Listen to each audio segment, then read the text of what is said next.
East Village in Manhattan, so I take the subway multiple times a day. In this instance, I was coming from school. I got out of class around 2:15, and I took the I was at J Street Metro Tech, took the Uptown F train.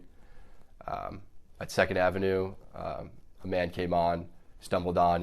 Appeared to be on drugs. The doors closed, and he ripped his jacket off and threw it at the people sitting down to my left. I was listening to music at the time, and he was yelling, so I took my headphones out to hear what he was yelling. And the three main threats that he repeated over and over was, "I'm going to kill you, I'm prepared to go to jail for life, and I'm willing to die." You know, this was a scary situation, and Mr. Nearly came on. He was threatening. I'm 6'2", and he was taller than me, so it was. And there's a common misconception that Marines don't get scared. We're actually taught one of our core values is courage, and courage is not the absence of fear, but how you handle fear. And you know, I was scared for myself, but I looked around, I saw women and children. He was yelling in their faces, saying these threats.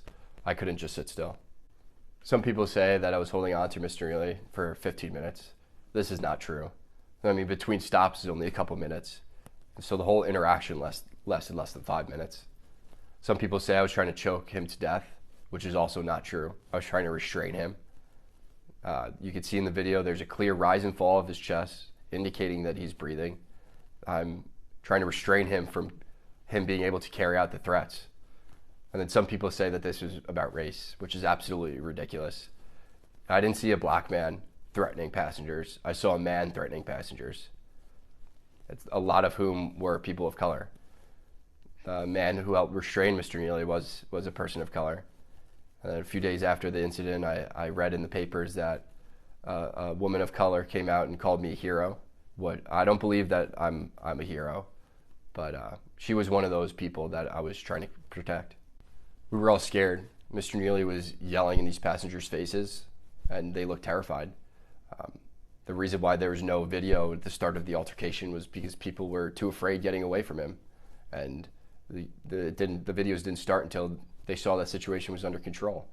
I knew I had to act, and I acted in a way that would protect the other passengers, protect myself, and protect Mr. Nearly. I used this hold to restrain him, and I did this by leaving my hand on top of his head to control his body. You can see in the video there's a clear rise and fall of his chest, indicating that he was still breathing. And I'm calibrating my grip based on the force that he's exerting. And I was trying to keep him on the ground until the police came. I was praying that the police would come and take this situation over. I didn't want to be put in that situation, but I couldn't just sit still and let him carry out these threats.